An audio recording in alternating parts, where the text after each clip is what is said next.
¿Dónde y cuándo se originó la civilización? Los expertos han elaborado muchas teorías, pero a veces las evidencias contradicen por completo todas las hipótesis.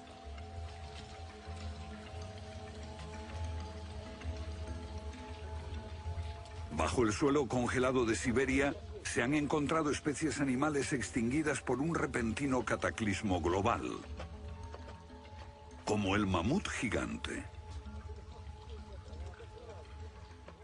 También se han descubierto mapas muy antiguos que muestran la Antártida siglos antes de que fuese descubierta.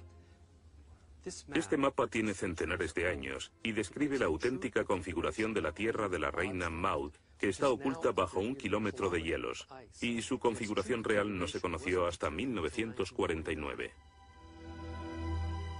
Hace 100 años, un arqueólogo concluyó que la antigua ciudad de Tiahuanaco, en Bolivia, fue un observatorio estelar alineado con el Sol y las estrellas. Calculó que tendría 17.000 años. Su afirmación fue puesta en ridículo hasta hace poco tiempo. La única corrección que yo haría se debe a que ahora contamos con mejores mediciones, y sospecho que su antigüedad sería de unos 12.000 años. Tiahuanaco es la ciudad más antigua que conocemos en toda la Tierra.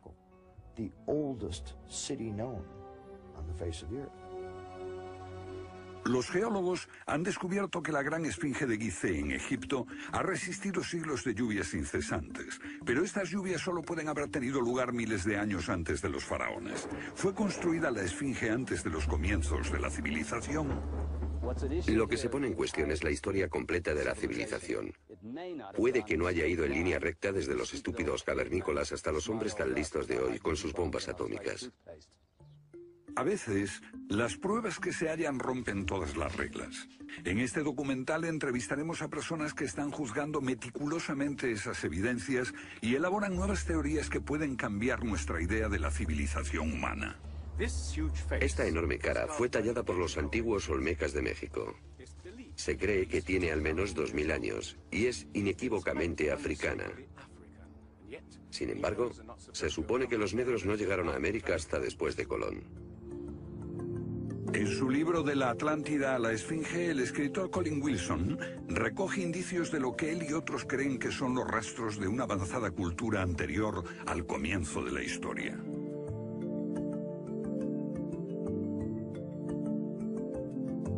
El filósofo griego Platón describió de manera precisa dicha civilización que, según le dijeron los sacerdotes egipcios, surcaban los mares miles de años antes, hasta que fue destruida por un terrible cataclismo.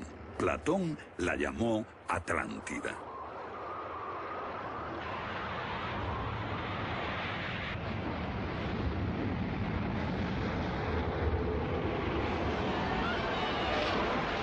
La Atlántida. Un terrible cataclismo. Sabemos de una catástrofe así por otro mito, el diluvio bíblico, Noé y su arca, un mito igualmente despreciado por los científicos.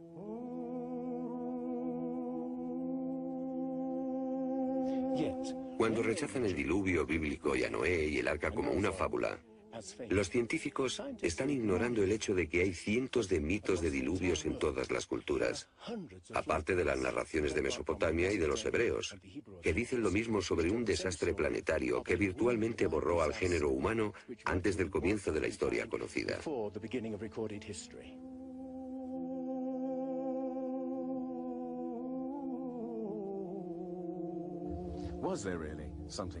¿Hubo realmente algo parecido a un diluvio?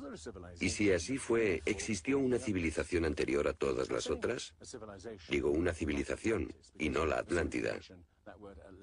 Porque en cuanto se menciona la Atlántida, el científico exclama, «Oh, no», y deja de escucharnos. ¿Pero es neutral la ciencia? ¿Lo es realmente cuando afirma «limítese a los hechos como punto de partida»? La ciencia ha tendido a centrarse más en teorías que en hechos. Una teoría surge para explicar unos hechos, pero otros se dejan de lado. Nuevas evidencias pueden cuestionar la teoría, pero con frecuencia también son ignoradas. Llamamos a estos hechos anomalías. Son evidencias que no encajan en la teoría.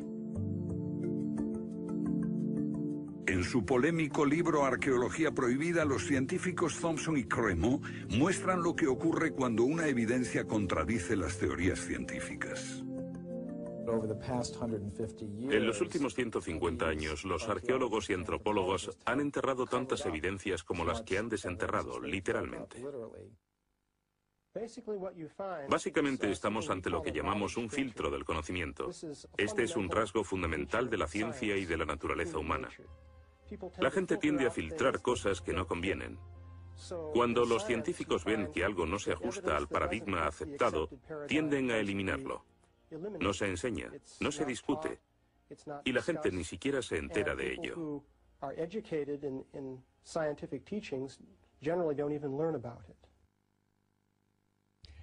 Lo que estamos diciendo, por ejemplo, sucedió en Iatliclo, México, en 1996. Cuando la arqueóloga Janestine McIntyre amenazó con echar abajo la teoría convencional de que el ser humano es relativamente nuevo en la Tierra, que llegó a Siberia hace unos 30.000 años y en América hace unos 20.000 años. En México, la arqueóloga Stine McIntyre descubrió herramientas de piedra y huesos humanos y los sometió a una batería de pruebas científicas. En 1966 pensamos que era un yacimiento antiguo y creímos que tendría unos 20.000 años. En aquella época se pensó que era demasiado tiempo. Cuando lo datamos mediante una batería de métodos supimos que tenía 250.000 años. Sinceramente yo me hubiera sentido feliz con los 250.000 años. Fui ingenuo y pensé, bien, voy a dejar de pensar en las fechas. Tenemos la información. Hemos conseguido los hechos. Tomemos estos hechos y partamos de ahí. No me di cuenta de que arruinaría mi carrera por completo. Todas sus oportunidades profesionales se frustraron. El yacimiento fue cerrado. Los permisos para investigar denegados sistemáticamente. No obstante, más de 30 años después, unos arqueólogos descubrieron en Siberia vestigios de seres humanos de 300.000 años de antigüedad. Una fecha que de repente hizo que la datación de Jan McIntyre no pareciese tan improbable después de todo. No es necesariamente una conspiración deliberada. No decimos que se trate de personas reunidas en una habitación y diciendo, vamos a engañar a la gente. Es algo que ocurre automáticamente en la comunidad científica. Cuando una evidencia difiere de la teoría predominante, no se habla de ella, no se da información. Y eso significa que la ciencia deja de progresar de la forma en que uno desearía.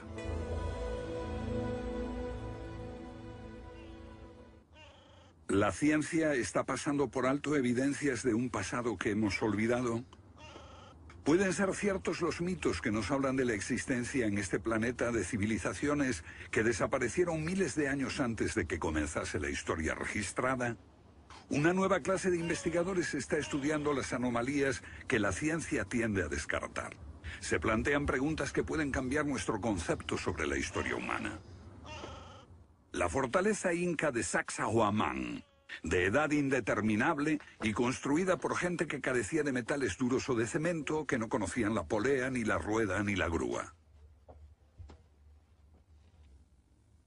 Solo miren esta piedra. He contado 11 ángulos.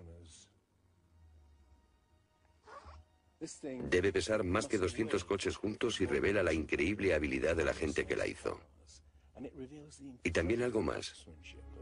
Una capacidad asombrosa para manipular objetos de este tamaño.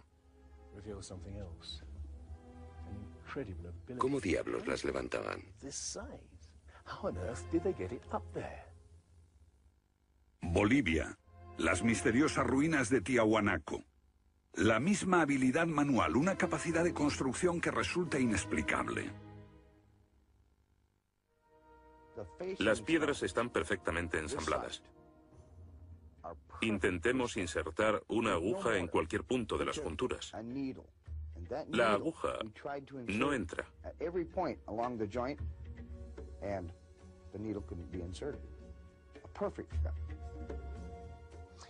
Cuando los conquistadores españoles le preguntaron a los incas si ellos habían construido Tiahuanaco, respondieron, no, no la construimos.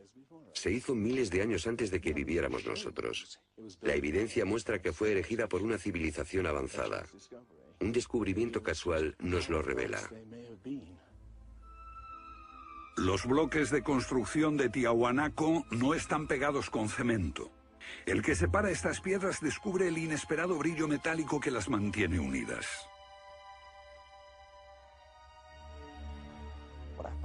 Lo que encuentro asombroso es que para trasladarlas a cada uno de los lugares donde empleaban este material, ellos tenían que contar con una especie de planta de fundición móvil para licuar el metal. Y aquí hay un uso similar de tornillos metálicos y piedras finamente unidas, como esta en forma de L. Pero estamos en otro continente. África, Egipto, la tierra de las pirámides. Las 3 pirámides de Gizeh, una maravilla del mundo antiguo. Otro pueblo que no conocía la rueda, ni la polea, ni la grúa. ¿Cómo podían transportar bloques de 100 toneladas? Su tecnología no se puede explicar ni imitar. Soy ingeniero y puedo decirles que levantar bloques de este tamaño, de este peso, requiere una grúa especial. Una gente que carecía de tales grúas o de una simple polea o una rueda, empleando herramientas de cobre, ¿cómo pudieron hacerlo? Bobal cree que la Gran Pirámide de Gizeh era mucho más que una tumba y que revela un sorprendente nivel tecnológico. En su libro Guardián del Génesis, Robert Bobal y Graham Hancock enumeran muchas hazañas inexplicables. Chris Dunn, experto en perforaciones. Bueno, permítanme una pregunta. ¿Cómo cree que lo hicieron? El sarcófago de la Cámara del Rey. ¿Cómo lograron unos constructores primitivos que la superficie interior encajase con la superficie de la piedra del sarcófago al milímetro? Esta habilidad requiere profundos conocimientos de física. Es un misterio como la perforación misma. Primitivamente, la típica manera de hacerlo sería con una sierra de arco, un berbiquí. Introducirían la herramienta en la pieza usando arena o un diamante, pero pienso que eso supondría mucho tiempo, muchos años para hacerlo.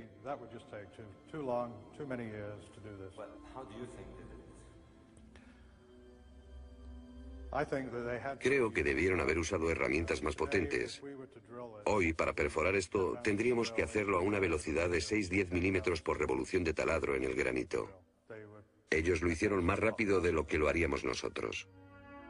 Más rápido, investigadores como Chris Dunn se preguntan acerca del propósito de emplear este raro instrumento en un friso oculto. Taladros superpotentes. Esto parece una conclusión precipitada. Los indicios de un taladro de alta velocidad se erigen en otro misterio sin resolver.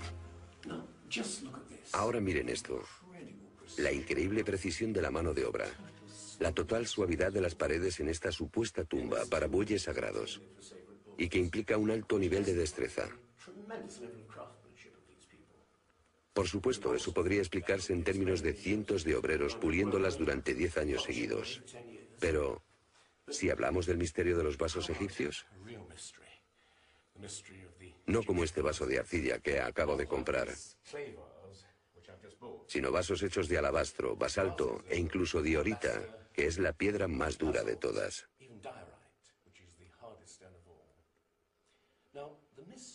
Es bastante fácil ver cómo se podría ahuecar taladrando directamente hacia adentro. Pero, ¿qué pasa con los ángulos? La tecnología moderna es incapaz de hacerlo. Sin embargo, los antiguos egipcios moldeaban miles de piezas. Algunas de ellas 2000 años antes de la civilización que se supone surgió aquí. ¿Cómo? Otro misterio sin explicar. Inexplicable. ¿Cómo pudieron los constructores alinear sus gigantescas pirámides con los puntos cardinales tan impecablemente? En perfecta dirección este-oeste y norte-sur, con una exactitud no igualada por los modernos constructores. La Gran Pirámide parece ser un modelo matemático del hemisferio norte e incorpora el trascendental valor de pi, las veces que cabe el diámetro de un círculo en su circunferencia.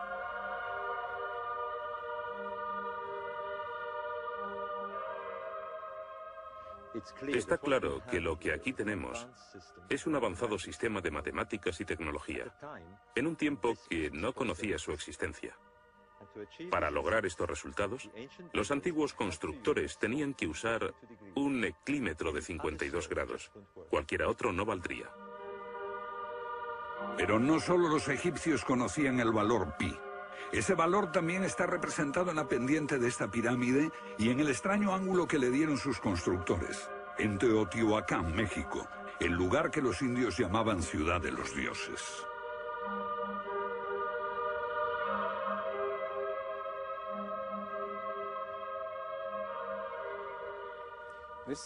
En su época, esta ciudad fue más grande que la Roma imperial. Lo que pueden ver es una serie de estanques que llenaban de agua, cuya superficie lisa reflejaba los cielos y cuyas ondas podrían servir como anuncio de terremotos. Estos templos, en el lado opuesto, se cree que representan cuerpos celestiales. Una cosa está clara: todo el lugar parece tener una especie de obsesión con la astronomía y la eternidad. En los equinoccios, el 21 de marzo y el 21 de septiembre, estas pirámides proyectan sombras gigantes, lo que las convierte en un perfecto reloj para la medición del tiempo. Como si proviniesen de una fuente común, las antiguas civilizaciones de todo el mundo exhiben un sofisticado conocimiento de los cielos que todavía nadie ha explicado. Fascinación por el sol, las estrellas. El lento e inexorable movimiento de la Tierra determina que las constelaciones parezcan viajar por los cielos nocturnos y por las épocas.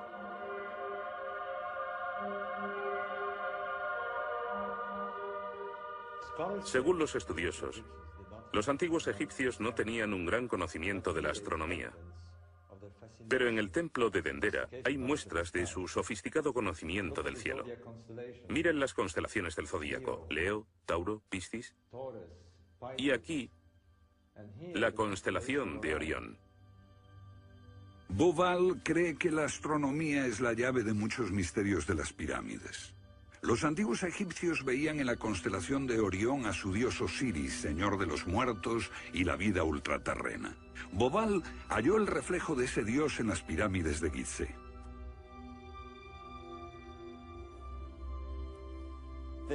Esto es realmente un misterio. Pequeños canales de ventilación orientados hacia arriba. Para los egiptólogos no eran más que canales de ventilación, pero los astrónomos piensan distinto. Para el antiguo Egipto esto fue Rostau, la entrada al reino subterráneo, el reino del dios Osiris u Orión. Para los antiguos egipcios, Orión era Osiris, el gran dios de la resurrección. Esto es una reconstrucción del cielo en el año 2500 a.C., y fue sorprendente descubrirlo. Los canales apuntan a Orión y a la estrella Sirio, que era Isis, la esposa de Osiris. En textos antiguos, Bauval descubrió que deben de haberle servido una ceremonia secreta para la resurrección de los faraones muertos, que renacían como estrellas en la constelación de Orión. Uno de esos textos dice: «Oh rey, permite que atraviese el serpenteante canal, la Vía Láctea, hasta el punto donde está Orión». Bauval cree que Osiris tenía tal importancia que los constructores emplazaron las tres pirámides de Gizeh para que fueran un reflejo terrestre de las tres estrellas del cinturón de Orión. Esa correlación fue solo el comienzo.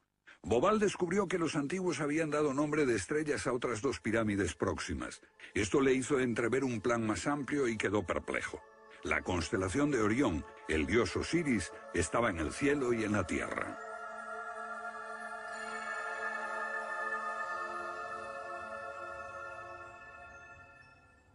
México, donde Teotihuacán presenta otro paralelo. Una leyenda la llama la ciudad de los dioses y sugiere que su propósito era convertir a los hombres en seres celestiales. Como ocurre en Egipto con las pirámides de Giza, los mitos hablan de la reencarnación en las estrellas. Ese es el secreto de Teotihuacán.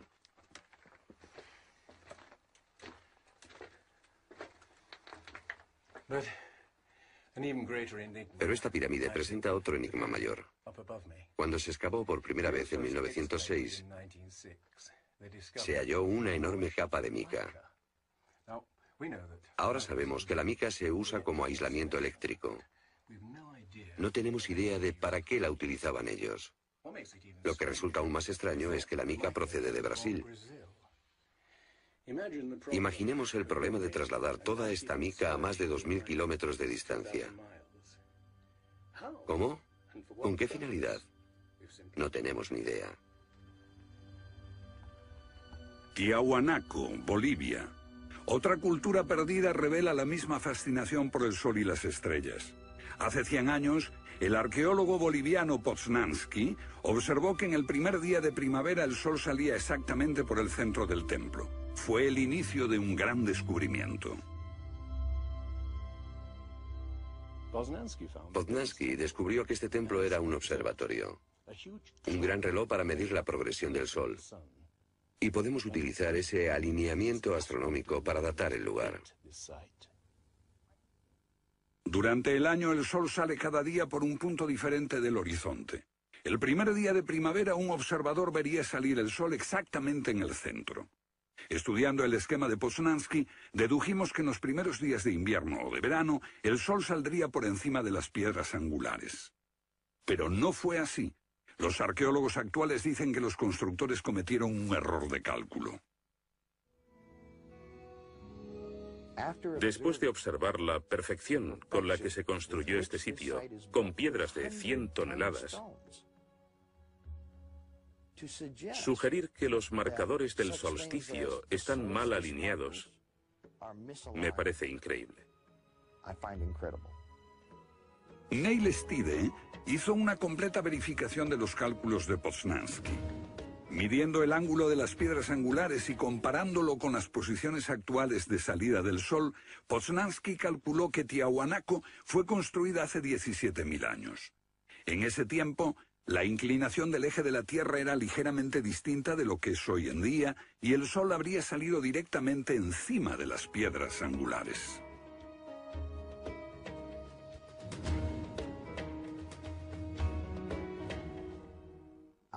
Yo sospecho que la fecha sería más bien de 12.000 años. Pero eso haría que todos nos cuestionásemos completamente los orígenes de la civilización. Una civilización perdida en el tiempo dejó sus huellas en varios lugares del mundo. Los sacerdotes egipcios dijeron al filósofo griego Platón que una civilización así habría existido hace 12.000 años. Pero según la ciencia, el ser humano abandonó la prehistoria hace solo 5.000 años. En Egipto, el investigador John West descubrió que la esfinge de Gizeh no resultó alterada por el clima de la misma forma que las construcciones del entorno, erosionadas por la arena y los vientos del desierto. En vez de un desgaste horizontal, la esfinge tiene marcas de erosión redondeadas y onduladas. No se necesita ser geólogo para mirar y ver lo que se debe al tipo de clima. Solo el agua cayendo copiosamente sobre las paredes del recinto pudo producir esos contornos redondeados.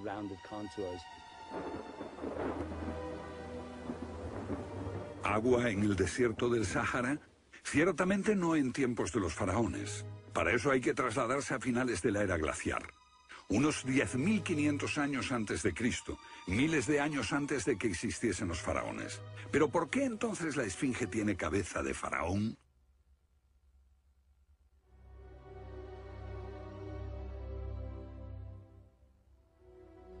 La cabeza es desproporcionadamente pequeña. Desde el aire se ve que el cuerpo de la esfinge es largo y aplanado, y la cabeza casi se parece a la de un alfiler. Para nosotros, esto indica que ha sido tallada más de una vez. En otras palabras, la cabeza se rehizo en algún momento de su larga historia. John West cree que la esfinge era originalmente un enorme león que un desconocido grupo de escultores modeló en la roca antes del 10.500 a.C. Se comenzó a erosionar cuando el final de la era glaciar alteró el clima y causó lluvias que cayeron durante siglos. Solo miles de años después un faraón habría tallado la cabeza con su propia imagen. ¿Tiene la esfinge más del doble de la antigüedad que creíamos? La teoría fue ridiculizada por los egiptólogos, pero los geólogos les respondieron que los hechos estaban allí. Más extraño aún, según Robert Bauval, la evidencia astronómica sugiere que las pirámides de Gizeh parecen revelar esa increíble antigüedad. La disposición de Gizeh coincidía misteriosamente con la posición de Orión en el año 10.500 a.C., cuando la esfinge miraba hacia Leo, su propia imagen en los cielos. La puesta de Orión en esa fecha distante se correspondía exactamente con las tres pequeñas pirámides, y existen muchos otros hechos difíciles de entender.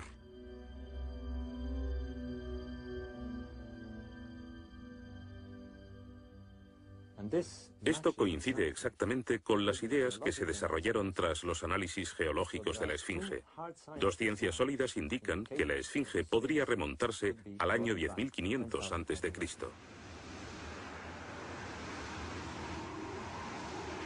Egipto sufrió unos cambios muy dramáticos a finales del período glaciar, especialmente en torno al 10.500 a.C., cuando unas impresionantes inundaciones cubrieron el terreno de aluvión y acabaron con el valle del Nilo y con el delta en general.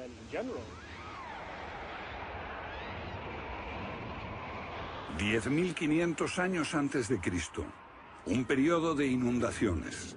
¿Pudieron los diseñadores de Gizeh remontarse a un tiempo tan distante? El tiempo de sus mitos dice que el dios Osiris y sus asistentes ascendieron del caos para traer los primeros frutos de la civilización. ¿De dónde vinieron?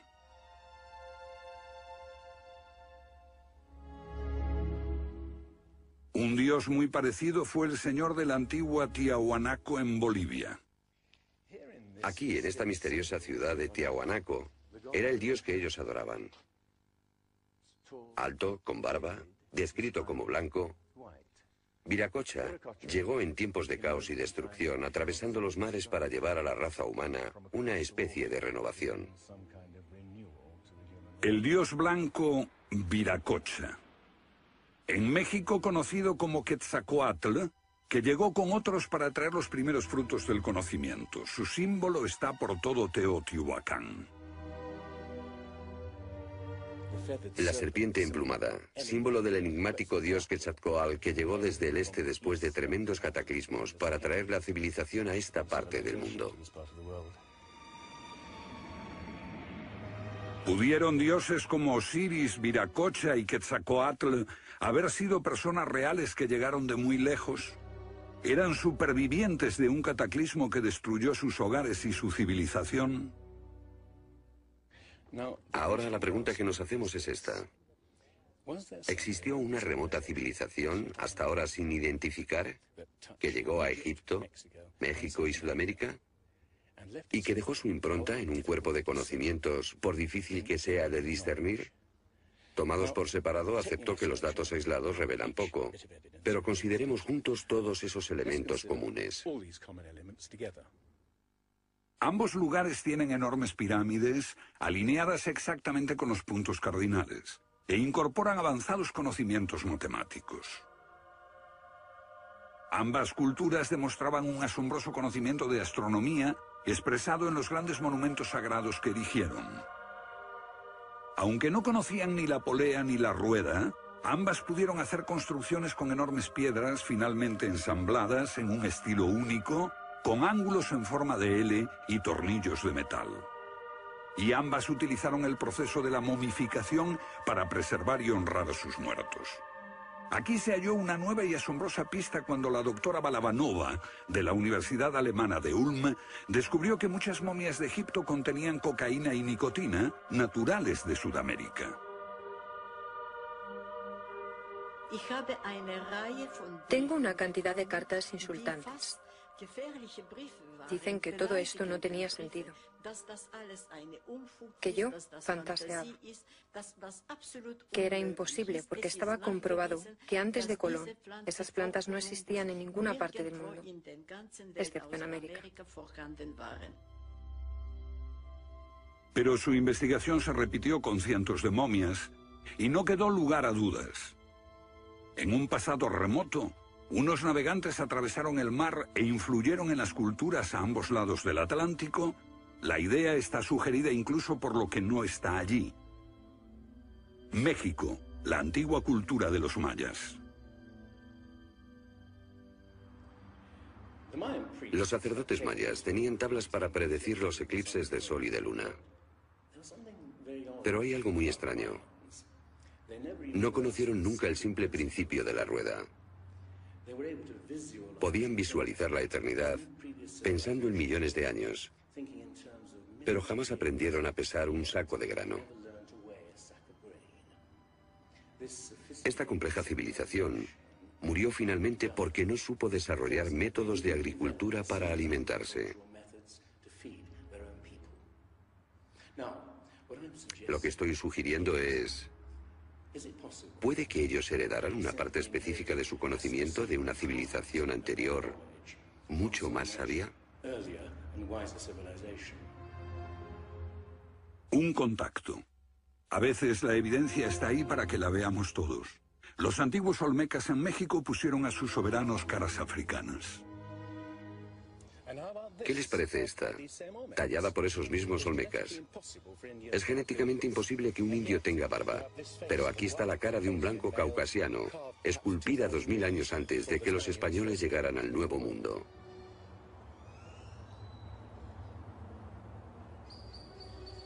Caras de africanos y de caucasianos esculpidas muchos siglos antes de Colón.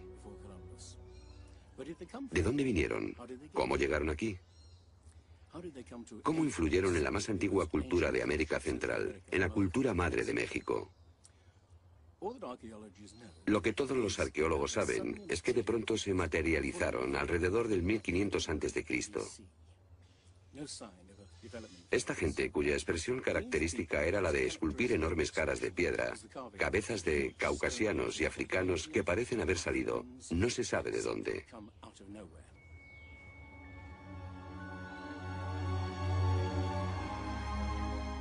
Oaxaca, la antigua ciudadela del Monte Albán. Aquí, en el sur de México, está el último testimonio de esos misteriosos hombres. Porque estas figuras esculpidas en piedra parecen corresponder a muertos en combate, desnudas, desamparadas, la mayoría castradas. Este puede reflejar el momento en que estos hombres desaparecieron de la historia.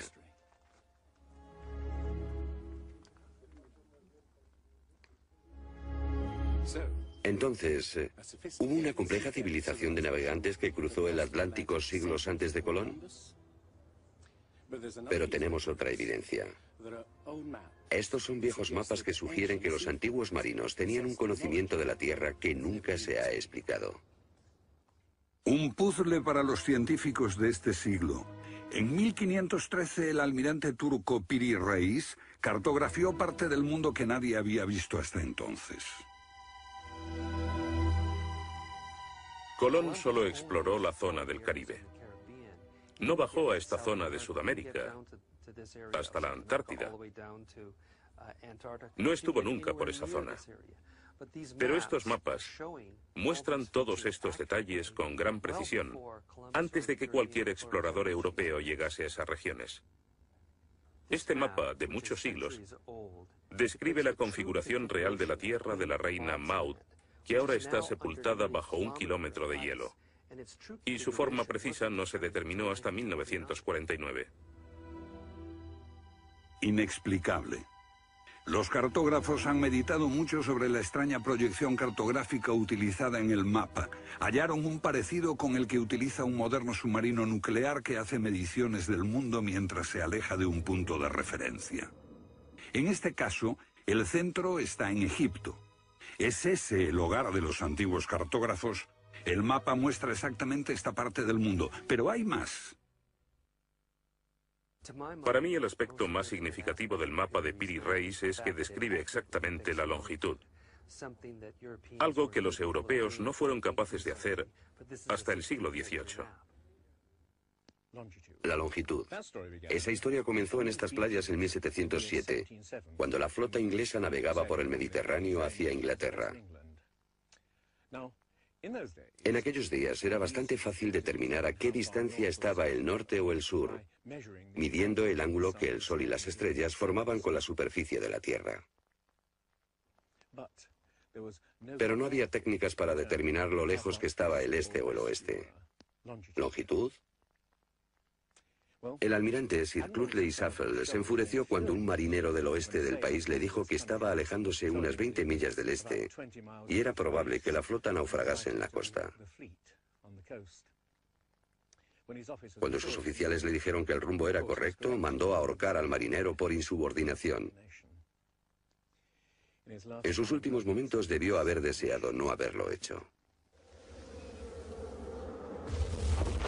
Los barcos se habían hundido antes por millares. Pero entonces la pérdida de una flota entera promovió la búsqueda de un reloj preciso para calcular la longitud. Tuvieron que pasar 2 generaciones antes de que finalmente se consiguiese.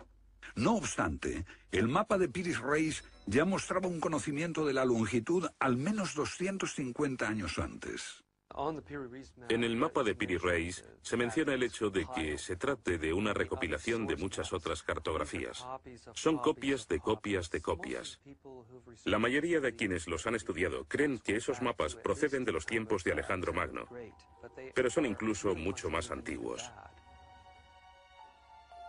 Mapas del mundo confeccionados antes de que supiésemos navegar por los océanos.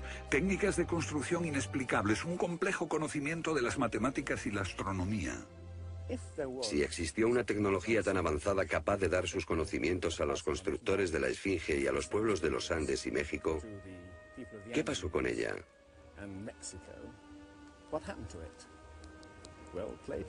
Platón dice que existió esa civilización avanzada tecnológicamente y capaz de surcar los océanos del mundo, la Atlántida, situada en una enorme isla-continente. Rechazando una civilización perdida, la ciencia niega también la idea de una catástrofe global que la destruyó. Pero Platón y la Biblia no son las únicas evidencias. El Popol Vuh, libro sagrado de los mayas, habla de enormes marejadas e inundaciones que azotaron el mundo durante meses. Una lluvia fría y negra indescriptible y granizo. Los antiguos hablaban de tiempos de caos, de inundaciones y oscuridad de los cuales emergieron los dioses para dar forma a la tierra de Egipto.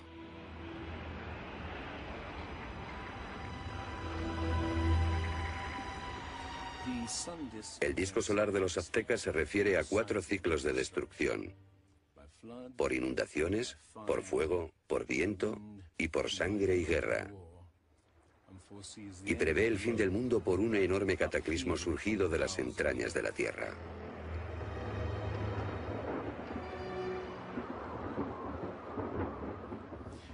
Otros mitos de la América antigua hablan de inundaciones apocalípticas y torrentes de fuego, de erupciones volcánicas y terremotos. Un pasado que no podemos recordar ni olvidar.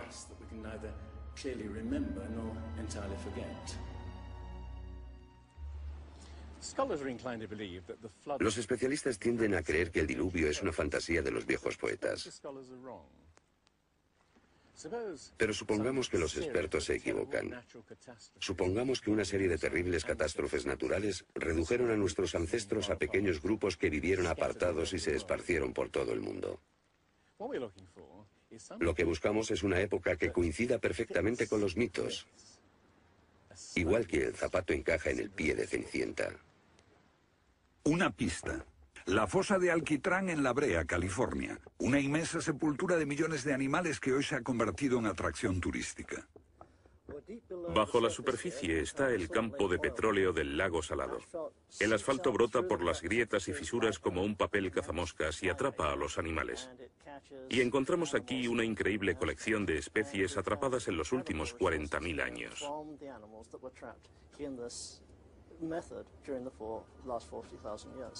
Esta fosa de Alquitrán puede leerse como un libro de tiempos remotos, cuando abundaban los animales y nosotros no los considerábamos como originarios de América. Mamuts, elefantes, rinocerontes, perezosos gigantes, tigres sable, incluso caballos y camellos. Después Una tremenda catástrofe los barrió, al parecer, en unas pocas décadas, en torno al 10.500 a.C., hace más de 12.000 años. Todos los grandes animales, cualquier animal más grande que un coyote, se extinguieron en pocas décadas. Sí, fue sin duda una gran catástrofe.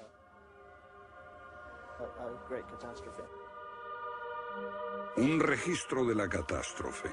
El fin de la era glaciar. En el 10.500 a.C., hace más de 12.000 años. Temperaturas que habían permanecido relativamente estables durante miles de años de pronto se elevaron. Un aumento de temperatura de más de 5 grados en un abrir y cerrar de ojos. Solo entre 3 a 10 años. Se trata del asombroso descubrimiento de unos científicos que perforaron la capa de hielo en Groenlandia para investigar los cambios en la atmósfera. El hielo de Groenlandia ha sido llamado por algunas personas la piedra roseta del clima, porque ver que el clima puede cambiar tan rápidamente es un enorme descubrimiento. Y este cambio ocurrió en un periodo de entre 3 años y una década. Hemos observado cambios espectaculares en la química de la Tierra. Y descubrimos que en un periodo en el que las placas de hielo estaban empezando a derretirse, es cuando tenemos más señales de sedimentos volcánicos y de mayor magnitud, mayores concentraciones que en cualquier otro periodo en los últimos 110.000 años.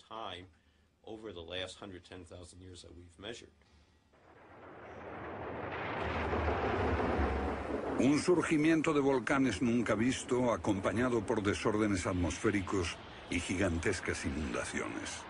Porque mientras las placas de hielo de más de 1 kilómetro de espesor se derretían en pocos años, el nivel de los mares aumentaba dramáticamente. De repente, los mares ocuparon lo que había sido suelo seco. Se podía caminar desde Gran Bretaña a Escandinavia antes de que una revolución climática diese forma al Mar del Norte. Fue un periodo en que las grandes inundaciones cubrieron las llanuras de América del Norte, y por eso es que se encuentran esqueletos de ballenas en Michigan. Un tiempo de cataclismos a finales de la era glaciar, que puede coincidir con los mitos. Solo en el Nuevo Mundo se extinguieron alrededor de 70 especies de grandes animales. Mamuts, perezosos gigantes, camellos, caballos. Permítanme ponerlo en perspectiva. En los anteriores 200.000 años se había extinguido menos de 1/3 de esa cantidad. Y este modelo extraordinario de extinción se repitió en Europa y Asia. En las capas subterráneas de hielo de Siberia y Alaska se descubrió una masa enmarañada de huesos de millones de animales que perecieron en un cataclismo. El mamut gigante no murió a manos de los cazadores. Desapareció por una catástrofe natural.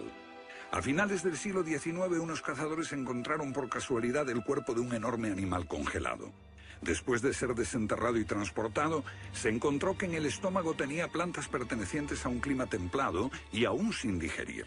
El animal se había congelado de una forma muy rápida, como no es capaz de hacerlo ningún congelador moderno. Lo cierto es que hace unos 12.000 o 13.000 años un frío inmenso azotó Siberia. El enigma de los mamuts congelados en un instante ha dado pie a extrañas anécdotas. Algunas ciertas y otras no. Lo que es auténtico es un informe del barón Wrangel, un naturalista del siglo XIX que descubrió la isla Byrd al norte de Siberia, donde la arena quedó literalmente mezclada con bancos de huesos y colmillos de mamut y otros animales que habían desaparecido en alguna catástrofe. Esas extinciones masivas, esa imponente actividad volcánica,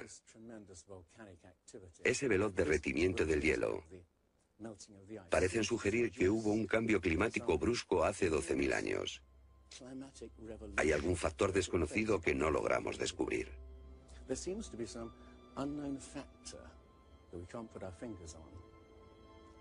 El fin de la era glaciar. ¿Qué provocó esa revolución? He aquí la gran cuestión. ¿Qué causó el cataclismo? Una de las mejores ideas la ha planteado Charles Hapgood. Él sugiere un desplazamiento repentino de la corteza terrestre. Toda la corteza de la Tierra es solo un tercio de un 1% de la masa terrestre. Como la piel de una naranja, si se suelta, se mueve. Más fina que una cáscara de huevo, la corteza de la Tierra queda apoyada en un interior líquido. La teoría imperante sobre la corteza terrestre es la de las placas tectónicas. Los continentes se separan lentamente durante cientos de millones de años, aunque la ciencia rechazó esa teoría durante más de medio siglo. Ahora niega también la idea de que la corteza pudo moverse en su conjunto y repentinamente. Pero un científico quedó hipnotizado por la idea. Se llamaba Albert Einstein.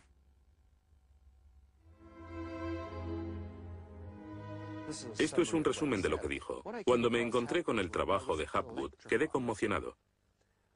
Se trataba de una idea simple, pero que podría explicar una serie enorme de problemas. Hapgood tenía esa teoría. La cuestión era cuál fue el mecanismo que puso en movimiento el gigantesco conjunto. Y fue Einstein quien planteó una sugerencia. La enorme cantidad de hielo que rodea a los polos puede tener 3 kilómetros de espesor. Esos incontables miles de millones de toneladas de hielo, si se formaran de un modo desproporcionado, harían que toda la Tierra se sacudiese como una rueda, con un enorme peso colocado en su borde. Esta vibración bastaría para hacer que la corteza de la Tierra se moviese súbitamente. Hace 55.000 años el Polo Norte estaba cerca de Europa, pero de pronto se desplazó hacia la bahía de Hudson, en Canadá. Y en torno al año 12.500 a.C. se volvió a mover casi 2.000 millas hasta donde está actualmente. O es mejor decir que las tierras y los mares atravesaron el polo, impulsados por un repentino desplazamiento de la corteza terrestre. De ser así, esta es una de las cosas que habían ocurrido al final de la era glaciar. El desplazamiento impulsó a América fuera de la zona polar. El mar en el norte se congeló con una fina capa de solo unos metros de espesor. La inmensa vieja capa de hielo de Norteamérica, con más de 1,5 kilómetros de grosor, se derritió rápidamente en pocos años. Ahora, lo que es muy interesante de la teoría de Hapgood y Einstein es que también explica bastante bien algunos otros mitos, independientemente del diluvio. Hay mitos sobre tremendos terremotos, catástrofes volcánicas, lluvias negras cayendo del cielo, congelación repentina, congelación del suelo. Y podemos ver que un ejemplo de esto es precisamente lo que pudo pasar si la corteza terrestre se desplazó. Con bastante rapidez, las áreas que antes habían estado congeladas pasarían a ser zonas cálidas, y así se explicarían hechos como el rápido congelamiento de los mamuts en Siberia. Si el desplazamiento de la corteza terrestre causó el diluvio que aniquiló una civilización, ¿dónde estaba esa civilización? Algunos investigadores creen haberla hallado en la isla griega de Santorini, que fue devastada por una terrible erupción, o en la antigua Troya, o en la isla alemana de Heligoland, casi arrastrada hacia el Mar del Norte. Pero no se ha encontrado nada. Y es precisamente este problema lo que ha hecho descartar la Atlántida de Platón como una propuesta seria. Veamos. Los oceanógrafos han cartografiado los suelos oceánicos y sencillamente no hay ningún continente perdido. ¿O sí? Platón describe la Atlántida como una vasta isla-continente con montañas situada en medio del océano. Y el océano, por supuesto, es el océano que rodea toda la Tierra. Fue más tarde que comenzamos a dividir el océano en diferentes partes, llamándolo Atlántico, Pacífico, etc. En realidad el mundo tiene un solo océano. Y los mitos de todo el mundo son muy explícitos acerca de lo que pasa. El Sena-Vesta, de la literatura védica, describe que esa isla no solo se destruyó tras un diluvio, sino que está cubierta por nieve y hielo. De modo que estamos buscando una isla cubierta de nieve en medio del océano, y una gran candidata para este papel es la Antártida. Si el Polo Norte se desplazó, también debió hacerlo el Polo Sur. Flennat cree que hace 12.000 años una parte de la Antártida permanecía en zonas templadas y pudo haber albergado una civilización que desapareció cuando el continente se convirtió en el Polo Sur. Esa es la explicación que él encuentra en los mapas que muestran partes de la Antártida que están debajo del hielo. El almirante turco Piri Reis demuestra un conocimiento de la Antártida que no debería de tener. Tras examinarlos, especialistas en cartografía de la Armada y de las Fuerzas Aéreas nos dicen: hemos hecho comparaciones de picos salientes y de montañas. Hemos descubierto que coinciden de forma asombrosa. Lo que debemos enfatizar es que no estamos hablando de un mapa, el mapa de Piri Reis, que podría cuestionarse. Estamos hablando literalmente de docenas de mapas. Por ejemplo, el mapa Phineus de la Antártida es sumamente preciso en cuanto a la configuración, mostrando sistemas fluviales que existieron allí, pero que no se conocían en el siglo XVI. La Antártida no fue descubierta hasta cerca del año 1800. Entonces, ¿cómo pudieron los cartógrafos europeos representarla? Solo, cree Flenaz, si ellos la copiaron de copias de otras copias de mapas que se remontan milenios atrás. Hace solo unos 25 años supimos que bajo la capa de la Antártida existían unas islas, un continente bajo un océano helado. Sin embargo, esa información ya estaba aquí, en este mapa. Estas islas de aquí corresponden a este área, y el modelo de nevadas aquí es muy intenso. Nada aquí. Estas islas debajo de este punto se podrían haber unido entre ellas antes de unirse a la tierra firme. Así, lo que se describe aquí es algo que yo creo que verdaderamente ocurrió en torno al 8000 a.C. Puede que en el 6000 a.C. a lo sumo. No hay forma de saber cómo lo consiguieron, a menos que postulemos la existencia de una civilización con habilidades para la navegación y la confección de mapas que solo se reinventaron en nuestro tiempo.